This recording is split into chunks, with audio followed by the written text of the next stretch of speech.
내일이면 우리나라가 세계 최초 5G 상용화를 선포한 지 2년이 됩니다. 하지만 LTE보다 20배 빠르다는 처음의 기대와 달리 품질에 대한 소비자들의 불만은 계속되고 있습니다.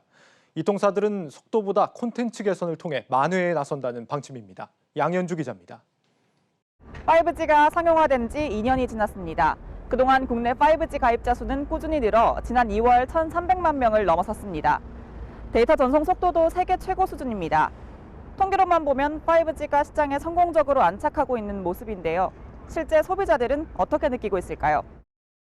예전에 LTE 요금제 쓸 때는 인터넷 끊김이나 이런 게 없이 잘 연결이 되는 경우가 있었는데 확실히 5G가 약간 안전망이 아직까지는 불안전하다라고 하는 말이 조금 맞는 것 같더라고요. 확실히 어떤 특정 상황에서는 연결이 잘 안 되기도 하고. 아무래도 5G 요금제가 많이 비싸고 사람들이 공용화되어 있지 않아서 제 친구들은 많이 사용을 안 하는 것 같더라고요. 그래서 저도 이미 핸드폰 잘 터지고 있고 그래서 사용 잘 안 하고 있습니다. 수치와는 다르게 소비자들은 5G 서비스 품질에 대해 불만을 토로합니다.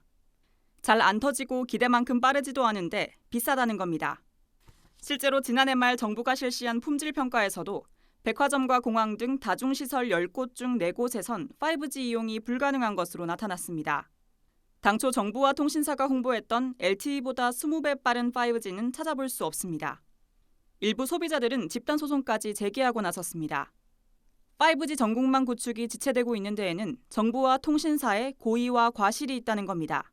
이통3사 및 과기정통부가 5G 개통 당시는 물론이고 딱 2년간의 기간이 경과한 오늘에 이르기까지 끊김없는 5G 서비스 이용이 어렵다는 사실을 이미 알고 있었으면서도 이러한 서비스 불능과 제한 사실을 이용자들에게 정확히 설명하거나 고지하지 않았어요. 통신사들은 계속되는 5G 품질 논란과 관련해 당장 해결할 수 없는 속도 문제보다 VR, AR 등 콘텐츠 개발에 집중하겠다는 입장입니다. 5G를 일상에서 쉽게 접할 수 있도록 양질의 콘텐츠를 제작하는 데 중점을 뒀는데요.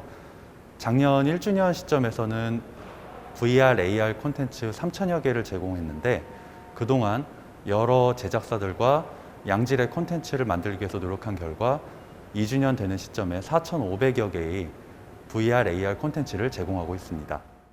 통신사들은 또 스마트 팩토리나 디지털 헬스케어, 자율주행 등 B2B 분야에서도 다양한 산업군과의 협력을 진행하고 있습니다. 5G 서비스가 상용화된 지 2년이 지났지만 소비자들의 눈높이에는 여전히 미치지 못하고 있다는 지적입니다. 한국경제TV 양현주입니다.